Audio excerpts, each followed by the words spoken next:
morning and welcome to Coffee and Tequila. This is a morning pop culture podcast. We don't know yet. And it's a morning show. We are here. I only have coffee today. No tequila. No tequila. No tequila. Oh my gosh, you're I insane. know. It's so crazy.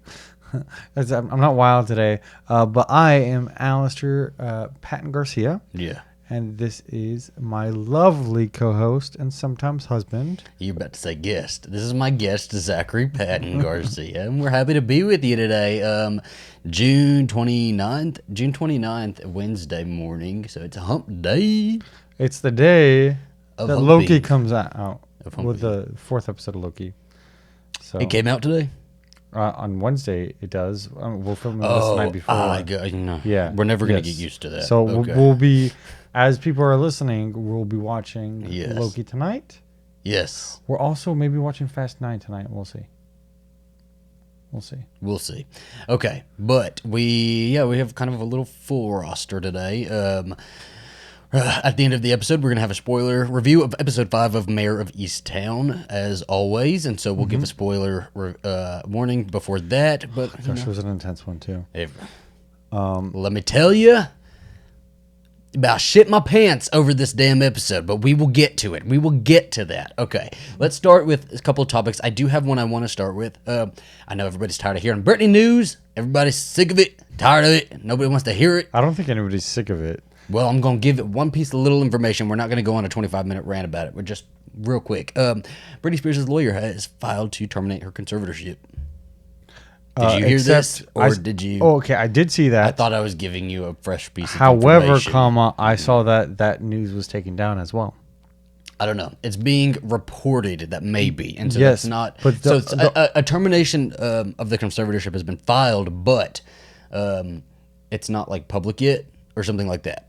So we will see. We'll update on that. I saw one of the Free Britney's accounts that somebody had published an article about that, but they'd taken it down. So I wasn't sure how accurate that was. Yeah. And they took down the hearing that got like over 3 million On YouTube, listens. The California court or So something like that took hopefully that off of somebody YouTube. So out there has a copy of that. maybe us I don't on know. one of our episodes. I can definitely say that I do not have a copy of that. I do. I have the whole 40 minutes of it. For legal reasons, he is lying.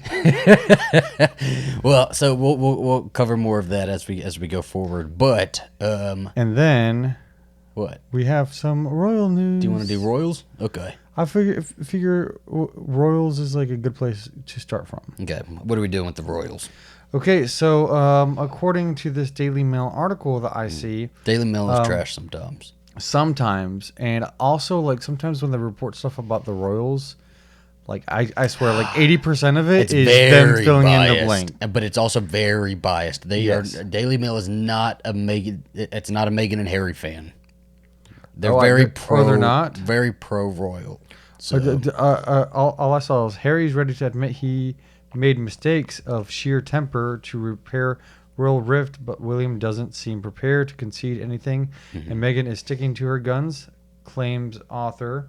And this is by Martin Robinson, chief reporter for the Mail Online, and make sure you're speaking into the mic. it's basically it's saying that Prince Harry is ready to say that he made mistakes splitting, but from Splitting like all together. or like leaving out of like sheer temper, just being angry, and that he's ready to reconcile with his brother, especially on his mother's 60th birthday that's coming up, and they're supposed to meet at the statue. They're unveiling a statue together, right? They're Which, supposed to yeah, be. which like I'm not against like them reconciling, but here it's saying that Meghan does not want that, and that Harry made mistakes, and all I can say is that what we have all seen, it looks like Harry did these things for his wife and child, and the way people were treating them, both inside of the family and outside of the family.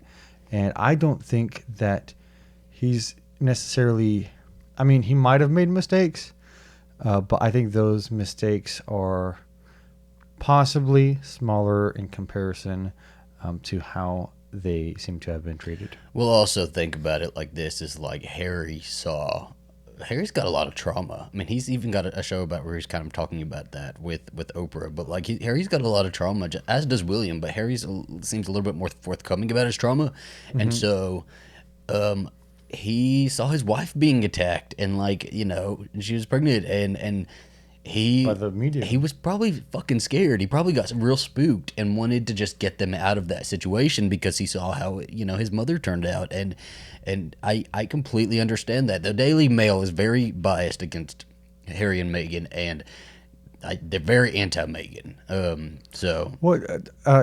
she probably wasn't is painted Daily all Mail that British? great. And yes, Okay, so that makes sense.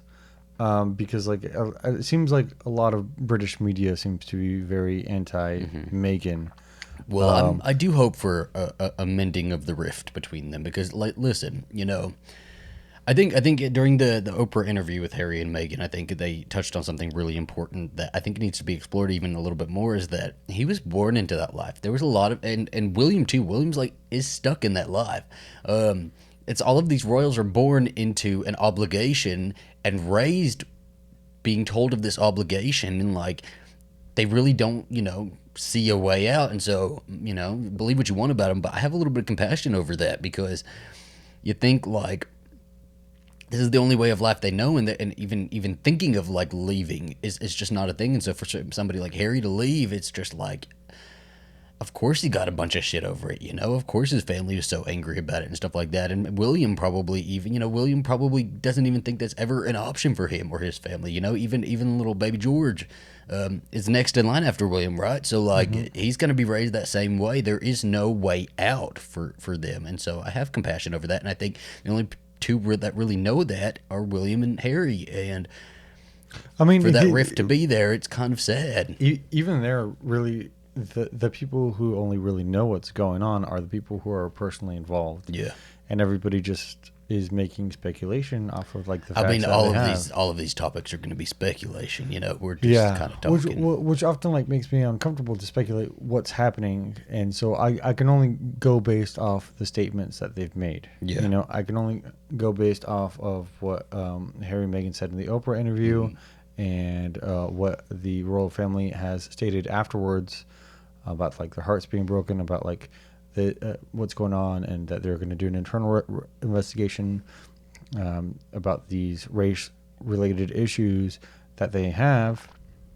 Yeah, and I don't know. It is sad to see what's going on between this family, especially with like Harry and William, because I mean, they went through a very emotional time together, and you can definitely tell that for the longest time they were each other's confidants, and they had to be. But even like that is like, even Harry has said that they're kind of raised not to really feel emotion. They're kind of raised like emotionless, and they're supposed to be emotionless. And you think about when Diana died and they had the funeral for Diana, those two boys were marched into the fucking street behind their mother's casket for all of the world to watch their trauma and their pain. Like, imagine, like, that's the kind of life they've lived, and it is a little bit heartbreaking. But even take the royal situation out of it, and at its cores, they were, two boys whose parents hated each other, and their mother died, and now they have kind of a rift, and it's just I just feel like it's sad. I don't know. I do feel like I hope, just for family's sake, family's very important to me, that they can heal that. And I know there are problems, I totally believe Harry about the race, issues. But the thing is, Harry hasn't said who it was. So we can only speculate who made those race comments about, Meghan's baby being, Meghan and Harry's baby, with the color of the baby's skin. It's like you can speculate that, but then there's also been. Well, we're not going to sit here and start guessing on who it is. I know, but there's also been evidence of like stuff happening before, and really also the media being extremely racist. Yeah, about Megan in general. All of the comparison, articles between Kate and Megan, there's a huge discrepancy. There's a huge difference in how they're covered. Kate loves avocado toast, and Megan is like contributing to genocide or something. I don't know, just contributing to something bad. Megan didn't, leave Suits for nothing. Well, let's just say that we all love Suits. I've never fucking seen Suits. Well, you need to watch Suits. I've never seen it. I think you'd like Suits. I don't think you'd like Suits as much as other things, but I think you'd like Suits. Okay, well, especially it's like interesting to see it, like knowing that where she's going from there. But I'm interested in seeing how this kind of statue unveiling is going to go, because Harry's over there right now. Megan's not with him, right? Megan stayed back in the U.S. with the baby and the new baby, both kids. Well, it makes sense and to stay with Harry the newborn. and Harry's over there. I wonder if Megan will ever go back though. Because it is like right now. Yeah, she's got a newborn. Yeah, she was pregnant before, but like, I wonder if she will ever actually go back and see them, or how long it'll be till then. Because like eventually, I don't think they're having any more kids, and like there won't be a reason not to go back unless she just doesn't want to, and I wouldn't blame her. But also like, I don't know. I feel like if I were in the position, they're still part of the royal family. They're just non-active members of the royal family. I would want to support you, but not everybody is like that. Not everybody thinks it the same way, and you don't even know if Harry like maybe wants Megan to stay back over there in the U.S. And so. I don't know. It'll be curious to see how that is going forward, but I think he's staying with like his cousins at like Frogmore Cottage or something like that, and so that statue unveiling coming up pretty soon. And I hope Harry and William will get to have like a talk, a conversation. Yeah. So just wishing the best for all parties involved. For sure. Yeah. Next, what did we have? Lil Nas X. And this happened a couple days ago at the BET Awards, but he had a performance of what I think it was Call Me By Your Name, and he was like Egyptian themed, and he had like this. Let me tell you, Lil Nas X's body is like I'm very envious of his body.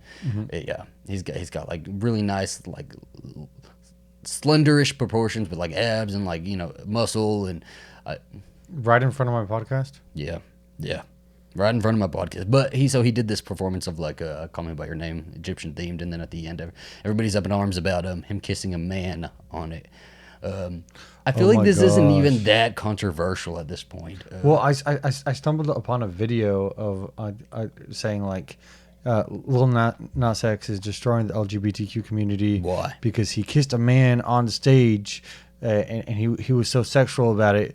And like Christians are watching this, and Christians are gonna hate LGBTQ plus people. And listen, it was just like, oh my gosh, are we gonna get canceled?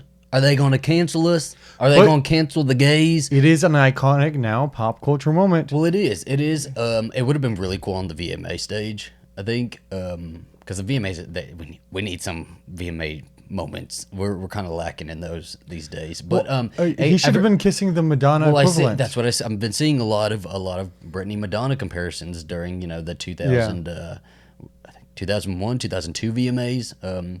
The performance of Like a Prayer, in Hollywood, where Madonna kissed Britney and Christina, but nobody saw that part.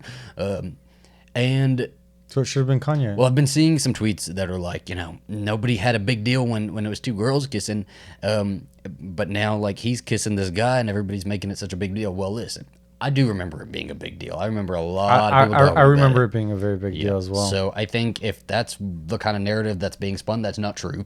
I was alive back then. I remember everybody freaking out about that and me having to shut my eyes and everything, and everybody thought, oh, lesbians. Oh my goodness. Yeah, I know. And all the papers, they were like zooming in, like seeing if she was giving her tongue or.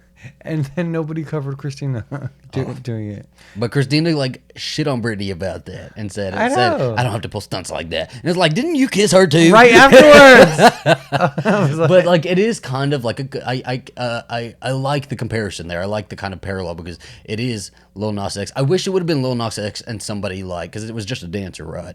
I kind of wish it would have been like somebody. Like, because it was Britney and Madonna. Yeah. I wish it would have been Lil Nas X and like, I don't know, who would we even pair there? I don't know. A different performer, I'd guess. Because Kanye? I don't know. Don't do Kanye. No, what is wrong with you? I don't know. Yeah. It would have to be somebody who's been around a little bit longer, has kind of cemented some sort of legacy. I don't know. That would have been really cool though to see. And so, but it is a pop culture moment now. And listen, the whole "Call Me by Your Name" era is a pop culture moment just in and of itself. It really is, and Yeah. I like how, I can tell in some tweets like it seems like Lil Nas X goes from being like super confident, Yeah. and just throwing it in people's faces and like being super prideful about it, and then also like being super insecure at the same time. And I get that this was like, especially after his success. Oh gosh, now I can't think of the name of the song, the cowboy song. Old Town Road. With Old Time Road. Yeah. I think he was pretty nervous about being an out gay man, especially like in the music industry, because usually out gay men I don't think are really treated the best. No. Yeah, I don't even think out gay women are treated the best in the music industry. I just don't think we've seen an out gay. Oh, maybe we have. You know what? Not in my generation, really. We've seen out gay like superstars like that. You know, you No. have Freddie Mercury, who was gay, but he wasn't really my generation. And then you have other You people have Billy like, Idol, actually. yeah, but those aren't really our generation. Like Yeah. he's one of the first like super. I do think he's well on his way to becoming a superstar. I think there was that moment between Old Town Road and anything else he was going to put out, and was going to kind of like decide that. And so "Call Me by Your Name" was it because that went number one too as well, right? Yeah. So I think this is his track right now, and I do think he's going to cement. I don't know why I struggled with that one. Cement some sort of legacy, and I'm really excited to see where he's going to go with everything. I like how crazy's been going with fashion, but people like, especially men, will really just like. Yeah. I was gonna say tongue lash him, but what, like You're gonna piss some straight people off with that one. I won't tongue lash that. They will be like, they go like hardcore, like against him. Like, but why do you care? Like, why do you care? Because straight people, straight Christians love to just cancel. They've been loving canceling since the very beginning. We got all this cancel culture now, but remember who started it? Jesus. Just kidding. But no, part. it's going to be really exciting to see kind of where he goes. And then I had something else I was going to say about it, but I'm drawing a blank now. No, he had a cool outfit on the red carpet. Really am like struggling now because I had something to say about it, and I'm really bummed. Yeah, he had a cool outfit on the red carpet, and then Zendaya was wearing that Beyonce throwback outfit too. I love. She looked really good. I love Zendaya so much. Really yeah. At the same award ceremony, Queen Latifah got an award, like a Lifetime Achievement Award, which is awesome because I don't feel like Queen Latifah is ever respected enough for like actually what she's done and contributed to entertainment. Just like how many things she can actually do. Yes, I mean, have you seen the intro to Taxi? You know, her on the motorcycle, going everywhere. Some people say it's a stunt double. I say nay. Nay. Well, she is an icon, and I'm glad she's being kind of respected as that now. And she's a gay woman. I've always wanted a gay like pop star, and I guess he's like rap R&B, right? So he's not. I don't know. Also pop. I feel like he's pop. He plays the line like, and he's pop. I think a lot of rap, R&B, and pop. Well, he's stars one of those. play the line a lot. I think he's one of those multi-genre artists, and Which I think we're getting more and more. Well, I really want a gay pop star who like wears crop tops and stuff like that, and so I'm excited to see him do stuff like that because I've really wanted like Frankie Grande. I've wanted a gay to be like kind of the Britney of the Britney of the gays and of the new generation or whatever, and like wear like like crop tops and like lower rise jeans and stuff like that. I don't know. I always thought it would be cool to see like a guy doing that. Well, maybe you can do that. Just wear some crop tops and low rise jeans. Maybe at 19, but at 27, I think my belly's not going to do that. You would look amazing. You know what? Crop tops at any size. Yes, I think you would look amazing. I think you would look amazing. Then we just need to auto-tune your voice. Auto-tune my voice, yeah. Yeah. Wait, how did we get onto Britney again? I don't know. She always pops up. Is this a Britney podcast, Zachary? Whenever is that what this is? Is this your whole charade? Eat right, Britney. I've tricked you into one. Yeah. Okay. Well, I think those are the only topics we had to cover right now. So we're going to go ahead and go into the Mare of Easttown, episode 5, spoiler review in 5, 4, 3, 2, 1. This fucking episode, man. It was a shocker. Episode. I am just on the floor. I had to like make sure that what happened. I felt like okay. So spoiler alert already. Evan Peters is dead. So no Mephisto. That did not happen. Mephisto's not in this apparently. No, And Mephisto I was shocked because it was so sudden. And it was quick too, and usually like you can kind of like see something like that about to happen. This entire episode was quick because honestly, I was expecting this show to be a little bit more slow burny. The 4th episode, the one before this, was pretty slow. I thought. Well, the whole thing because I didn't expect us to like find what happened to Katie Bailey and all these other escorts. Yeah. Until maybe the last episode, like the whole. You know, but the whole thing that happened, but really they fell into finding the actual kidnapper. Yeah, and which was crazy. And you know why they found the kidnapper? Because one of the escorts was super prepared. She was ready for these questions. Yes, she was like it seemed like an older prostitute who kind of. I don't think she was older. She was older. She was like 30s or 40s. The other one was 30s or 40s. That's the one I'm talking about. The one Mare's friends with, who gathered the other ones to kind of like. Well, she kind of knows everything that's going on, and so she knew the girl who had gotten attacked by the kidnapper before. That's what I'm talking about. Yes, but the girl who got attacked by the kidnapper. Yeah, she thought of everything. She thought about how he looked, what the car was, what cigarettes he had. She remembered his license plate, the type of vehicle. Or was it the license plate or just the vehicle? No, she remembered the license plate. Okay. I think she remembered. I think it might have been a partial license plate because they had to go around looking for the blue vans. Mm-hmm. And really, this is all. This episode, Mare just wants to get back on the case. She's never left the case. She's never left the case. She's just not on it officially. But like, let me tell you, if I were going to be kidnapped or something, even when we drive around here and I see something a little fishy, we're always remembering crap. We're always making sure that we know everything. He quizzes me. I'm like, what color was his shirt? How long was his beard? The only thing I will never be able to remember is the make and model of a car. I will never be able. You'll be like big. It was vehicle. Red. It was a red car. It might have been a truck. It might have been a sedan. It could have been a Porsche. I don't know. If it was a truck, I would know how to identify a truck. But anything else, I'm not. I'm like, Ford Focus. My husband drives a Ford Focus. Maybe it's my husband. I don't know. I don't drive a Ford Focus. I drive a Ford Fusion. Ford Fusion.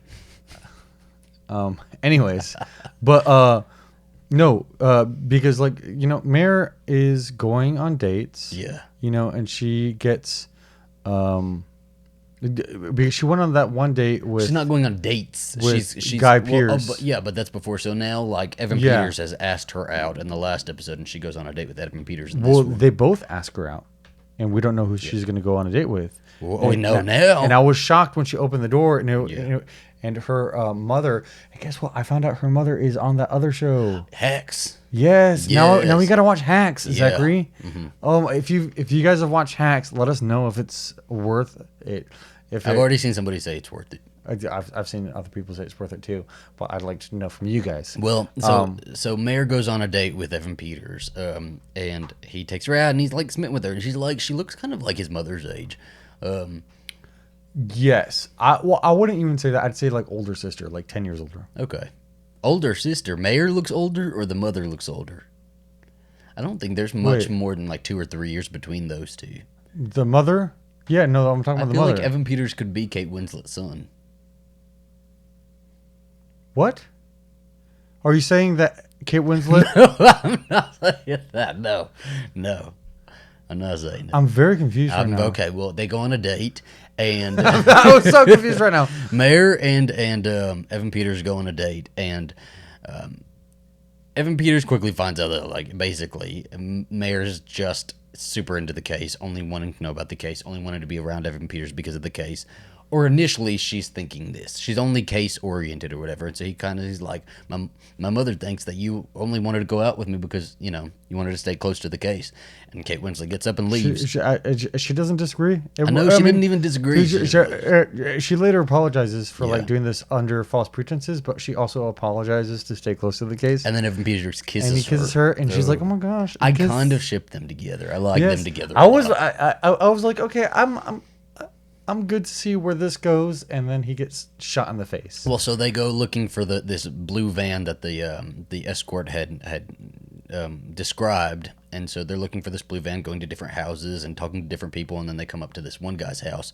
And at the beginning of the episode, they showed him from like neck down and his body type, and like he wears like a plaid shirt and stuff like that. And so when they went to his house and they went inside and it showed him full body, I was like, fucking him. It's him right there. I was like, it's him. Plus, he was playing loud music that he didn't want to turn down. Yeah. And then when they turned off the music, he went up to turn off the music. They saw Katie Bailey the cigarettes. and Missy are in the basement. And they were, they're in the attic. Are they in the attic? They're in the attic. Yeah. And they were like banging on all the pipes because he usually ties them up if he has people coming over. And so they figured that because he didn't tie them up and they could hear him with somebody, that he wasn't expecting them, and so they're using their opportunity to get out. And I'm so happy that they did that, because you have to just take your opportunity when you can. I didn't expect what happened, and it was like, honestly, like emotional. I was like, because he went and got a gun. I was sat up, looking straight at the screen, not wanting to miss 1 second of what's going on. There was a lead up because he went back and turned the music off, and it was taking a while, and he got a gun, and he came back, and Evan Peters was the only one with the gun. So Mare didn't have a gun because Mare she got her gun confiscated. Her gun, but her gun wasn't there. And so he was ready with the gun, and when the guy came out, like the pipe was going, and they were banging on the pipe, and he's like, "That's just like old pipe," and he was like trying to stop it. It got to a point though where they were banging on that pipe so much that the pipe it was obviously somebody that I was telling Alastair, hey, if we're ever in the basement or an attic or something like that and we need to bang on a pipe, then there's no question. Yeah. It is us in there, something. It's a secret knock. And so we knew there was about to be a shootout, and it was, and he shot Evan Peters, and Kate Winslet goes running, and I was just like... she goes upstairs, she sees the girls, she goes downstairs, and she's constantly avoiding it, and I was like, they killed Evan Peters, they might kill her too. I was like, right now there are no bets in the show. It's all on the table. And then it's just Helen's show, and Helen turns into a vigilante. Well, like she's running through the house, and then she finally is able to grab the gun and point it at him and shoot him, and she shot him dead. And I was also shocked that he died. I don't believe he had anything to do with Aaron. Yeah. Though. Okay. No, I don't know if he did or didn't, but I was still shocked that he died. Yeah. And the entire time I was thinking, one. Yeah. She's not supposed to be here. She's not supposed to be on this case. And I know that she texted for the cops to come. And two, like, Evan Peters' character is dead. Mm-hmm. And I kept on thinking about his mom. Oh. I kept on thinking about his mom. That's so sad. So I'm excited for the next episode, because I'm excited to see Mare, this is what I'm excited about, is to see Mare and Don Bailey kind of reunite, and Don Bailey to see that Mare has rescued Katie now. So I'm super excited to see that. But also, like, I don't think this guy had anything to do with Aaron's murder. And that's because, one, she was murdered, and two, in this episode, the girl, Aaron's best friend, who told Mare where the journals were in the last episode, it's revealed that she didn't tell her where the real journals were. She goes to Dylan, apparently Dylan and some other guy, I still don't understand into Aaron's room and go into the real hiding spot where the journals are, and they are burning the fucking journals in this. But before they can burn all of the journals, because Dylan's wanting all of them, and he's even telling the friend not to read any of them. So there's something in those journals that's going to be very telling, but we don't know it, except the friend took something that was in one of the journals and stuffed it in her pocket. Well, and the thing is, even before this, so Brianna, who we all recognize as like the one who beat the poop out of Aaron in like the first episode, right? Yeah. And confronts Dylan. Yeah. And she confronts Dylan about not actually being there that night. That she got up and she walked around the house, I told and you. he was nowhere to be seen. And she confronts him, and he tells her to shut up. That they've only been dating for 2 months, and she better keep her mouth shut. And that she needs to leave. And so she leaves, and so I think that she's going to be a well, she's going to linchpin. I think she's going to be a linchpin. She wants her own charges kind of thrown out the window. Oh, this is that's what's going to happen. Excellent way to get your charges She has information, and she's going to get her charges thrown out the window because Dylan was so mean to her. Fuck Brianna anyway, though. Well, she was like, well, now I definitely won't go to college. I think I might go to beauty school. Which, okay, so I am starting to slightly care about her a tiny bit more. No. Just because I see where she feels like where she already felt stuck, and now she feels even more stuck. You know, like for her, not that being a beautician is anything bad. Like I know beauticians who make like a ton of money, and a lot of beauticians have a lot of flexibility about like what they do. But for her, it seems like something of a trap. You know? I don't know. I'm just not. I don't care what happens to Brianna, but I do want Brianna to go to the cops about Dylan, because Dylan had something to do with this. So there's a lot of true crime cases that center around teenagers where it'll turn out the friends like did something to their one friend or something like that. Like their friend had betrayed them or done something that the rest of the group didn't like, and so the rest of the group like lure the friend into a car or something and take the friend out and like kill him or something like that. And so I think that's what happened here. Is I think that after Aaron left what is the place even called, the forest or whatever, so we know that okay, so Deacon Burton admits that, and I believe him. I do 100% believe him. I don't think he had anything to do with her murder, but so he admits that Aaron called him. He went to pick her up, put her bike in the back of his car, and he was going to drive her home. And then she got a message from somebody wanting her to come to the park, and so she was like hysterical, wanted to go to the park, and so he dropped her off the park, and she got out and left. Yeah. And so he was like stuck with her bike. So I think he's 100% telling the truth. I think so too. And when he admits it to his to Mayor's cousin, who's also a priest, like it makes sense. Like he was like, I've already been accused of having inappropriate relationships with a 14-year-old girl. Which I think he also already did. I think I do believe that as well. Yeah, I picked her up the night before, and I had her bike in my car. And so like at this point, like I look extremely suspicious. Well, and it's that thing that we kind of talked about when we first started covering this, is that Deacon Burton can be guilty of having an inappropriate one crime, but not of another, with raping a 14-year-old girl, but not killing Aaron as well. You know, like that. Both can be true. Both can be true, and also like I don't know if they're going to ever confirm that.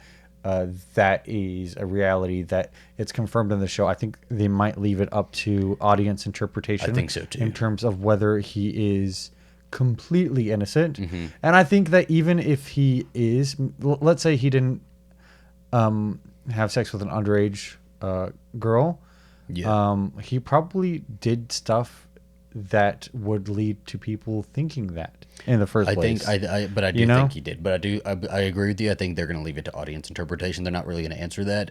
They're kind of just going to, because he does look guilty, and so I think he might even face some legal stuff over this information, because he did dump the bike also, and we saw in the trailer for the next one that the bike is going to wash up. But you know what's weird also? Because he also led the youth group. And let me tell you, I think that's a little weird if you're accepting him into your parish and then put him in charge of the youth group. That seems a little weird to do. Like, I don't want to hate on the Catholic Church, but I'm hating on the Catholic Church, and it seems like they have a lot of cover-up stuff going on in their religion. But what is kind of, I don't know, interesting is that like now the town kind of knows about his past, and like he got beat up. He got beat up by like a group of kids at a diner, and that's kind of what prompted him to like admit what happened or what he knew about Aaron. Because this is a significant emotional event for him. So Aaron met somebody at the park, and Evan Peters and Mayor already at the park kind of realized that something went down there. There was like places where bullets like ricocheted and like shot into a tree and like so they're putting all these pieces together. So Aaron met somebody at the park. She got a text from somebody at the park. I guarantee the text was from Dylan.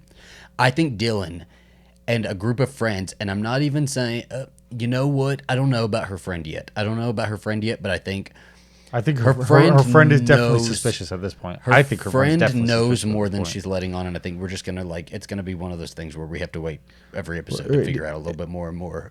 I think it was him and a group of other people, like maybe one or two other people who did something to Aaron. I think we've already settled. Yeah. I still wonder what the blowback is going to be for the Katie Bailey case. Yeah. For those two girls, like what the blowback is going to be.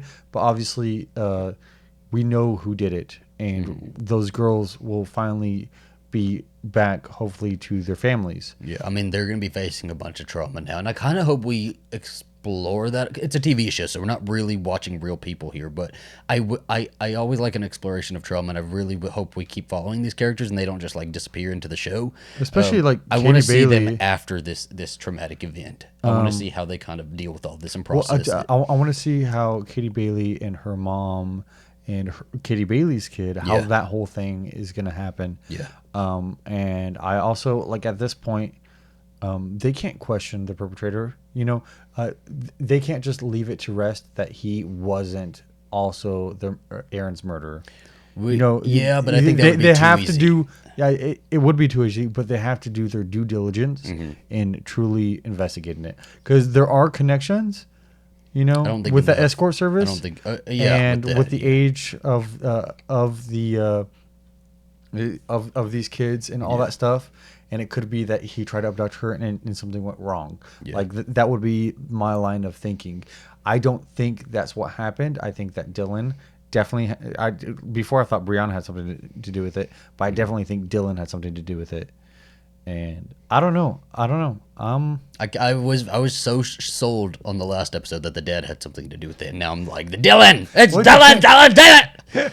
What was it? Did I showed you a tweet of like it was like teenage murder dramas when they accidentally kill their friend and they're like, oh my gosh, but if we tell the police, they'll find out about the time I stole gum when I was 12 years old. We can't go to the police. They'll find out I stole gum when I was 12 years old. We have to move the body. We can't just leave the body. We have to move the body into a place where people get our fingerprints all over it. So a lot happened in this episode, and then also Mayor's friend. And I'm drawing a blank on the name, but Mayor's friend.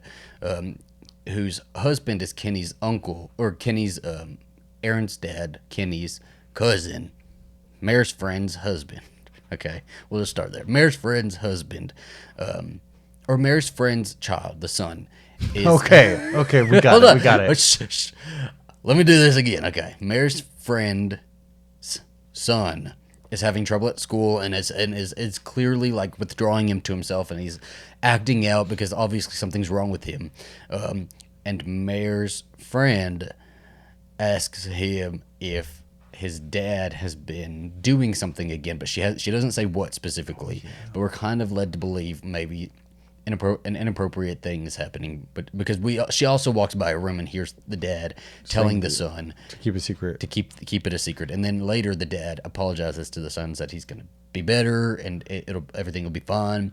Well, it sounds like at first I thought it was something more nefarious, and I didn't want it to be, but then it sounds like he cheated on her. However, even between those two things, what really broke my heart. And I'm glad he did it. Hell yeah! Is these kids were just throwing food at his sister who has Down syndrome. Who has Down syndrome, and he gets up, grabs his tray, and beats the kid who was throwing the food. Beats the butt out of him. Yeah, and he gets called to the principal's office, and then she comes in and she said, well, is this about your father? And I'm like, no, it's because yes, I think that's also going on. Yeah, I mean, that's but that's like not like somebody did that to your sister. Like it doesn't. Well, he also didn't say that though. He didn't tell her that. But I think I don't know. I feel like they're leading us to believe that there's an inappropriate situation between the father and the son, the father doing something to the son, but I feel like because they're not outright saying it, it's gonna end up being something else and something that. Well, she said, "Did he cheat again?" Did she say cheat again? I'm pretty sure I she didn't said hear her cheat say again. that.